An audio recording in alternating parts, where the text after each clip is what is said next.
Eusko Ikaskuntza, Udan Egoikoetxea.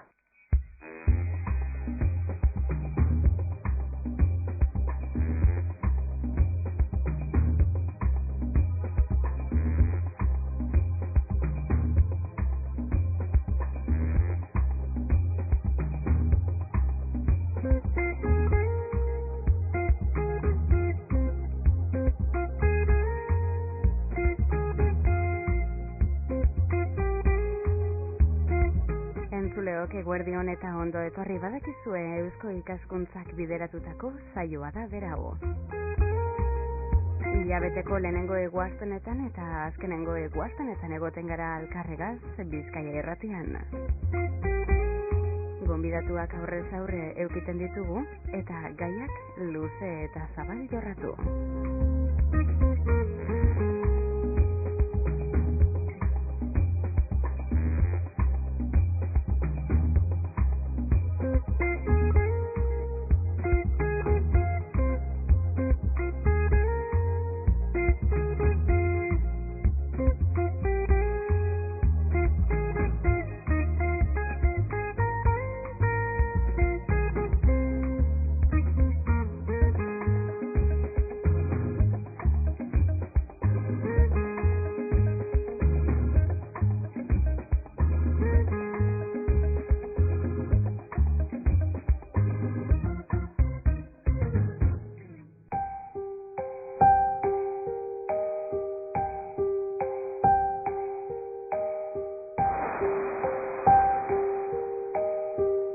Eusko Ikaskuntzak bideratutako saio honetan, Asti Teknalia ezagutuko dugu. Asti Teknalia, zentro teknologikoa, itsas ikerketan eta elikagaien ikerketan aditua da.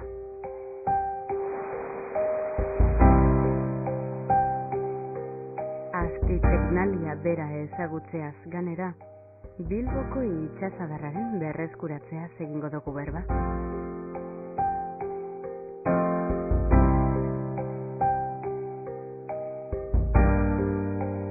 Bilboko itsasadarrak kutsadura handia jasan dau.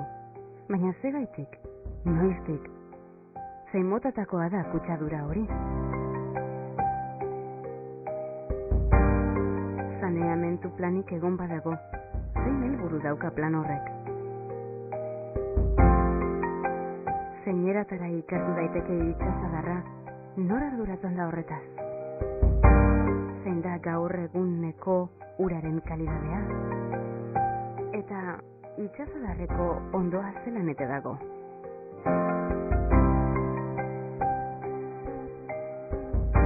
Bilboko itsasadarraz askotan egiten dugu berba, guk geuk hori hartuko dugu ahotan, eta besteak beste Asti Teknaliari galderak zuzenduko deutzaguz, arrain espeziak bere aitatuta bide batez, edo eta etorkizunak dakarkuna zer dan be jakingura dugu. Obera egiten jarraituko ete dau itsasadarraren egoereak. Inoiz egingo dugu uger itsasadarrean.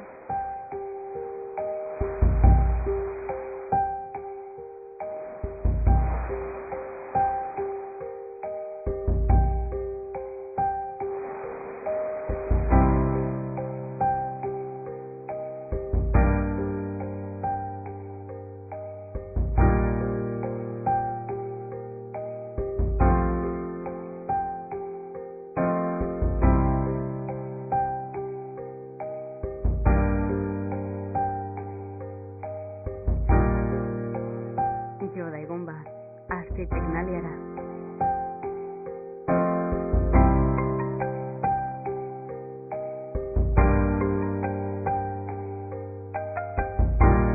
Asti Teknalia, zentru teknologikoa, itsas ikerketan eta elikagaien ikerketan aditua. Bertatik, Ainize Uriarte, Andrea.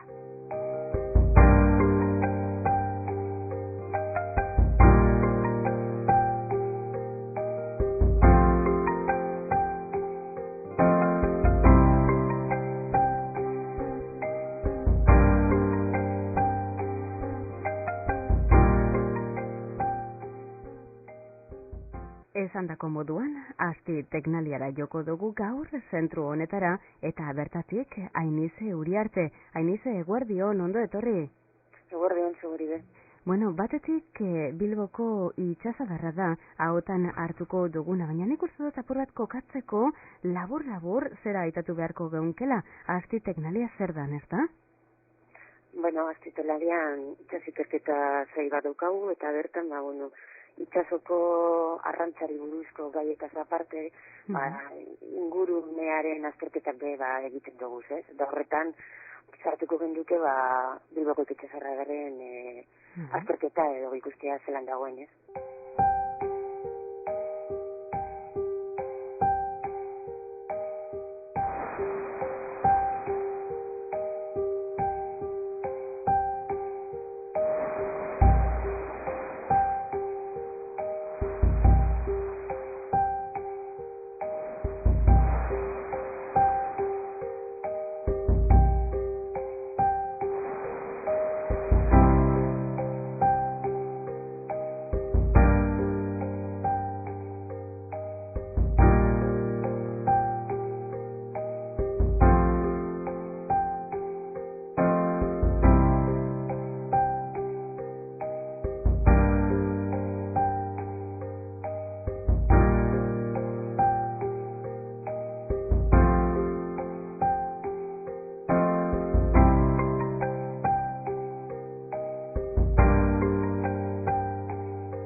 Bilboko itsasadarra ezagutzen hasteko, Bilboko itsasadarrak kutsadura handia jasan dauela aitatu beharko geunke, ezta? Baina zegaitik, noiztik eta zen motatako kutsadurea, Ainize? Bueno, Kantauri itsasoko ertzeko lekurik eta kutsatu dena izan dela hori argi utzi behar da, ez? Kantauriko kostalde osoan. Eta zergatik, itsasadarraren ertzetan, bizilagun asko egon da, eta baita industria osoko txakurra, ez? Azken 2 mendeetan batez ere. Horren artean, mehatxaritza, burdingintza, ontziolak, labagaraiak, industria kimikoak, da gero, biztanleriak berak, hondakindurak bai izurtzen dauz, ez?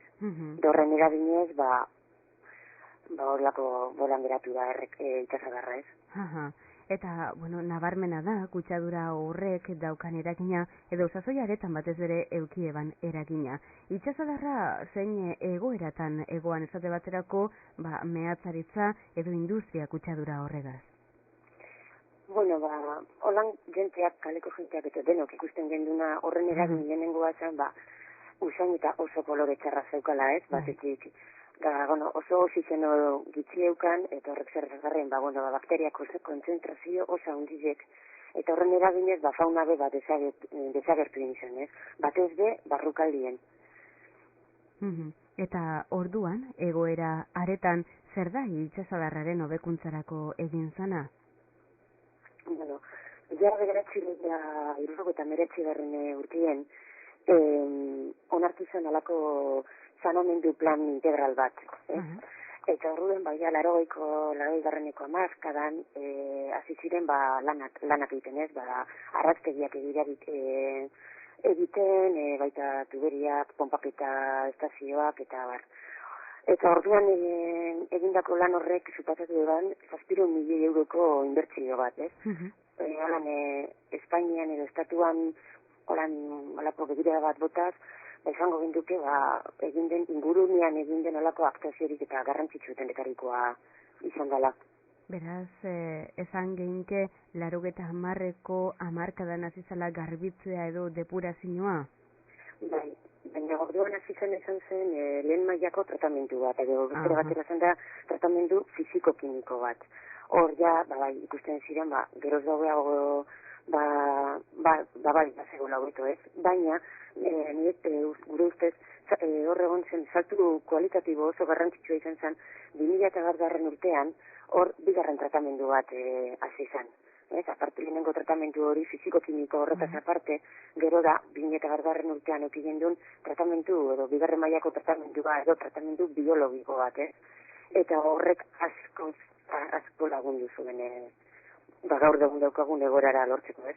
Saneamendu planari egin deutzazu erreferentzia inize, zeintzuk ziren saneamendu plan horren helburu zehatzak? Bueno, lehenengo eta behin helburu nagusia zen, itsasadarrako ingurumena, hori berriz lortzea, bizi berritzea.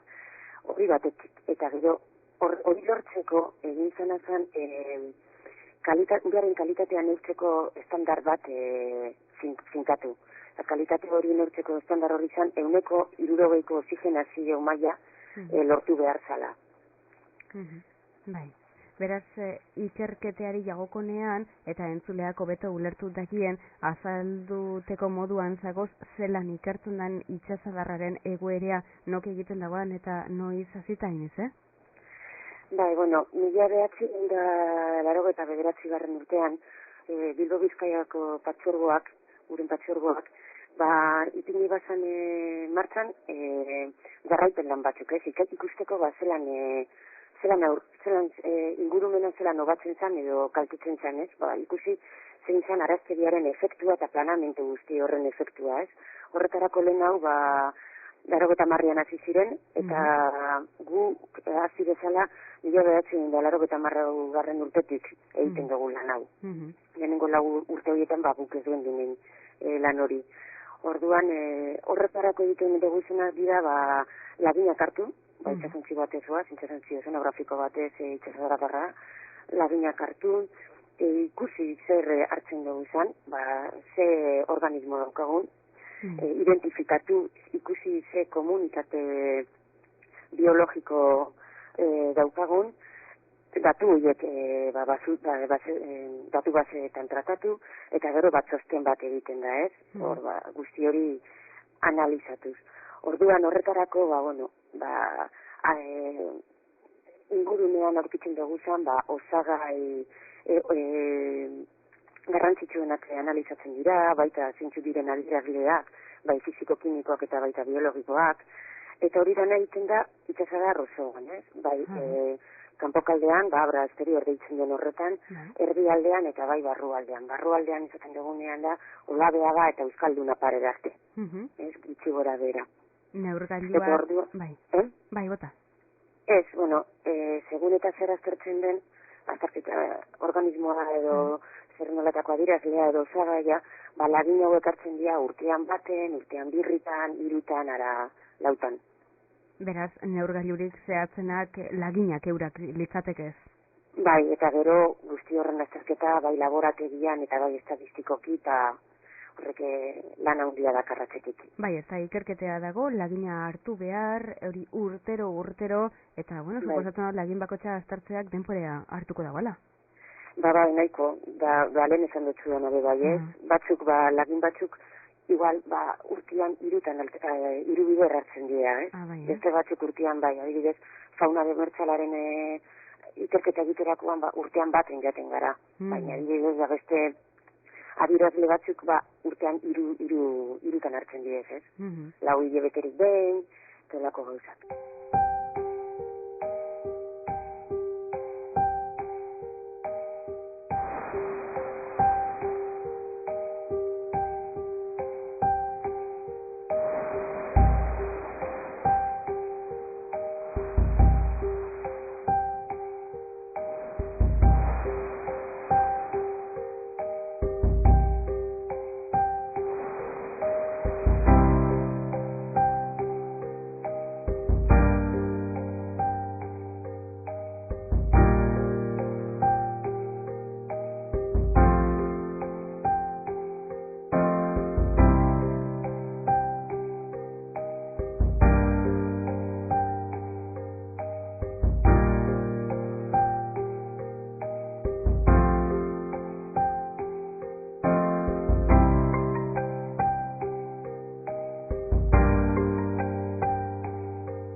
Eragin horrek zer dinuen momentu honetan, hau da, uraren kalidadea hobetu da ezer?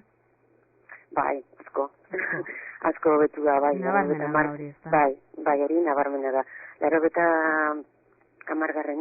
hamarkadatik eta ona, oso argi ikusten da zelan askoz be konzentrazio, oxigeno gehiago daukagula, eta baita nitrogeno eta bakterio konzentrazio askoz ere gutxiago, ez? Eta hori oso garrantzitsua da, oxigenoren evoluzioak konzentrazioan, esaten digu, asko hobetu dela, eta nola ikusten dena da askoz eta azkenengo urteotan, batez ere 2001 urtetik, oxigeno konzentrazio horrek geroz eta hobeak, altuagoak direla, horrek esan nahi hobeagoak direla, ez? Kontuan izan behar da, oxigenoak esaten digula, itsasadarran bizitza daukagun, ala ez daukagun. Lehenengoko urteetan, itsasadarran, igual kanpo aldien ez, baina bai barrukaldien, ekiten zen leku batzuk oso leku anoxikoak edo hipoxikoak zirenak, Eta oxigeno oso bitxiko tokiak edo oxigenorik ez egon tokiak. Da horretan, ez gendu norkitzen inolako faunarik adibidez. Orduan, zer dakar oxigenoa agertziak eta geroz eta oxigeno gehiago ukitziak, berreskuratzen joate sistema, eta zelan berreskuratzen da, zek argi erzen dugu sistema berreskuratzen doala, geroz eta fauna gehiago daukagula, ez? Hori da.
Fauna horregi lotuta, nik zer jakin gureko neuke, zein dan fauna hori ez da, esate baterako, zein organismo bizi da uretan?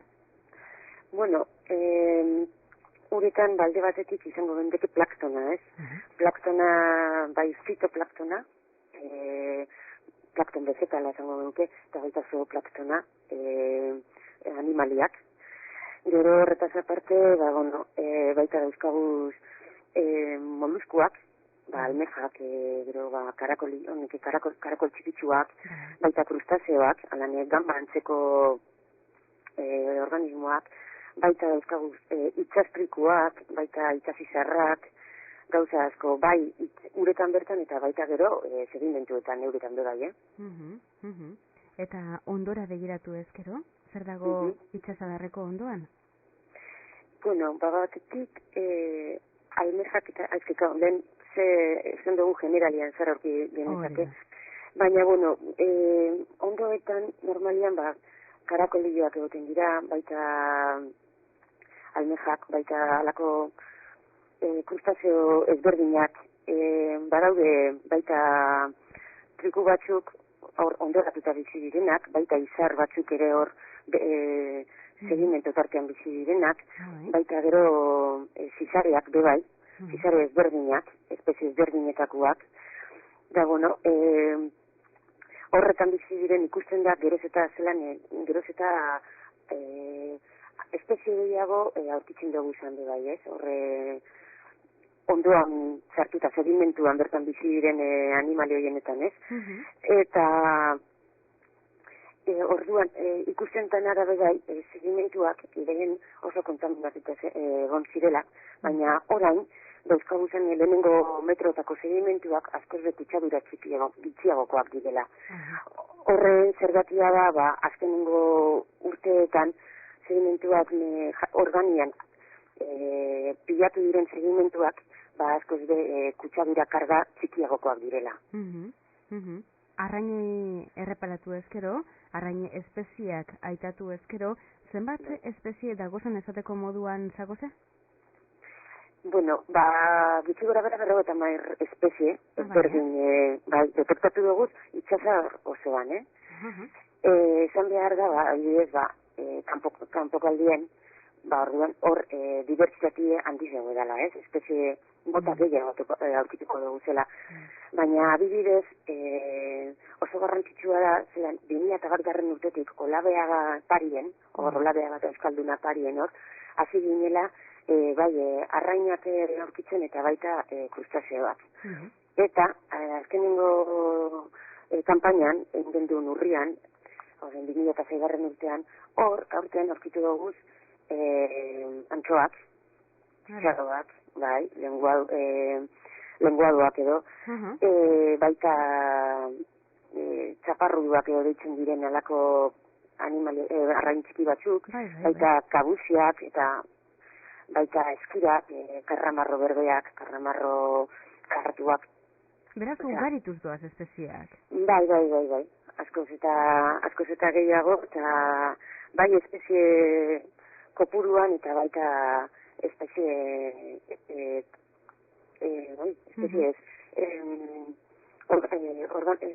bai. Eta esate baterako, hainize, hemen beste kontu bat, klaro, hobekuntzak aitatu ditugu, baina ez hobekuntzarako arrazoi nagusia zein dan. Ez dizute parkatu. Esate baterako, oxigenoak eragina dauka guzti horretan, ezta? Bai. Apurka itxasadarra hobetuz doa, hobekuntza horren arrazoi nagusia zein da? Oxigenoa da alako oso adirazle garrantzitsua zergatik. Batetik, oxigenoaren konzentrazioa, oxigenoak etikoen konzentrazioa beste adirazle batzuen arabera emango dalako, ez? Eta horretaz aparte, oxigenoak eragin oso garrantzitsua daukalako organismoetan eta ekosisteman. Orduan, oxigenoak egotiak, ala ez egotiak esango dauzku zer eta nolako ekosistema daukagu. Bai. Ez dakit erantzun deutsudan. Zalantzabarik, bai. Eta etorkizunak zer dakarzku? Obera egiten jarraituko dau itxasadarren egoereak? Bai, batetik, laster, orain dela gitxi onartu da bide plan bat, eta egingo da Lamiako nire beste araztegi bat egingo da. Eta beste alde batetik, kontuen ekibiru dugu zelan, gure denporak eta izabiak behar dauzen denpora ez dela bardina, ez? Eskala ezberdinetan jokatzen dugule. Orduan, bitxike, sistema badue, natur sistema badue, horretatik estabilizatzen, eta orduan, hori lortzen danean, eta araztegia eraikitzen den momentuen eta aurrengo urtietan, hobeto ukiko dugu lera indik. Askotan esaten dana da, nik neuk itxasadarrean egin gurako neuke uger. Inoiz egingo dugu uger bertan? Nik uste dut batetik hobeto dugula ondartzatara, Euskal Kostalden dugu zen ondartzatara joatea bainatzera. Eta batez be nerbioi itxasadarrak jasan dauen kutsadura oso handia izan da, ez? Eta orduan asko horrek, kutsadura horrek asko eragin oso gogorra izan dago, eta orduan bainatzeko besteko kalitatea lortzeko, ez dut uste lortzeko duguniko, horren besterako. Beraz, bide gatsa dago, baina bide zati handi bat eginda, hobekuntzea igartzen da itxasadarrean, hobekuntzok jarraitu egingo dabe, eta bainatzeko aukerarik eskaini ezarren herritarrei beste eskaintza batzuk badaukaz, ez da hobekuntza honek. bai, batetik kirol arrantza, ez? Kirol arrantzan adibidez urtero egiten dira arenalian ere baita olako konkurtso batzuk ere dira, eta horretan ere ikusten da zelan urtez espezie gehiago arrantzatzen da bezala. Horretaz aparte, kalitate ona badaukagun, ur kirolak ere praktikatzeko aukera handiago, zabalago edukiko dugu, piraguaz eta aparte, gero, itxasontzietan eurtan ibiltzeko bai, askoz ere egoera politagoa izango da, eta hobeagoa,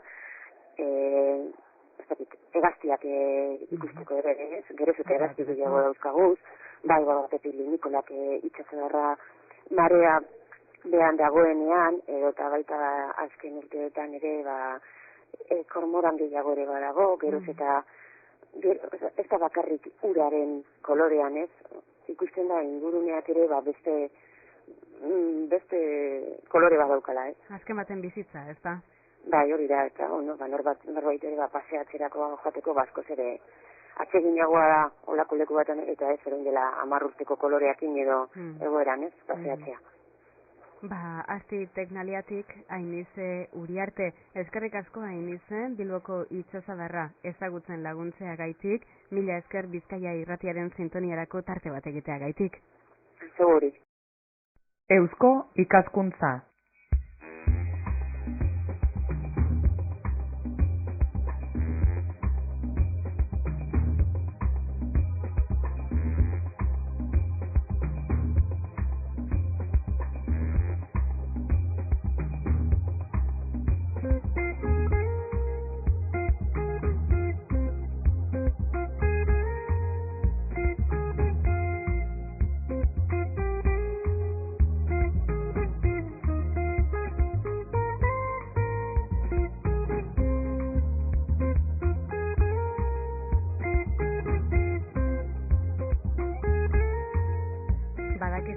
Hilabeteko lehenengo eguaztenetan, azkenengo eguaztenetan, Eusko ikaskuntza.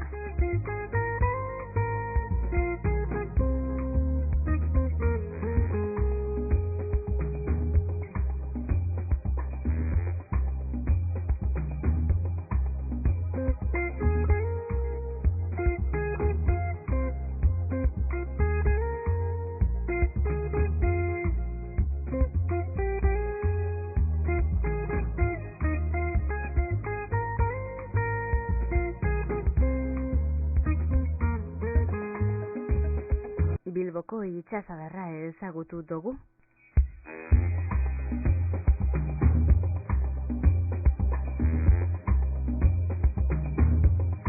Bilboko itsasadarra eta berreskuratzea dira uinon bidez zabaldu ditugun informazioak. Dana dela gogoratu Eusko ikaskuntzagaz makinatxo bat gai mamintzen ditugula.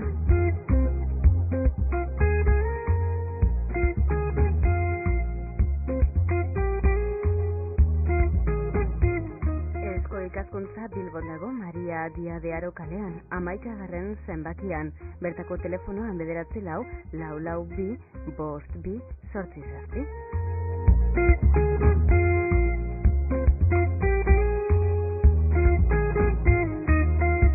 Eta Eusko ikaskuntzagaz bat egiteko badago beste erarik, Bilbo abildua eusko-ikaskuntza.org. Web horrerik bere badauka Eusko ikaskuntzak.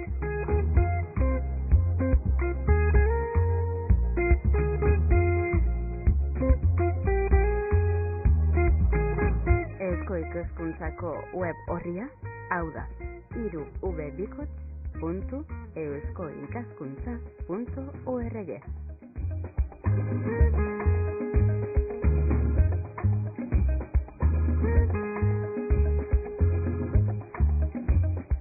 Eskerrik asko sintonia honetan egotea gaitik eta gogoratu barriro bere hilabeteko azkenengo eguaztenean egongo garela hemen honetan.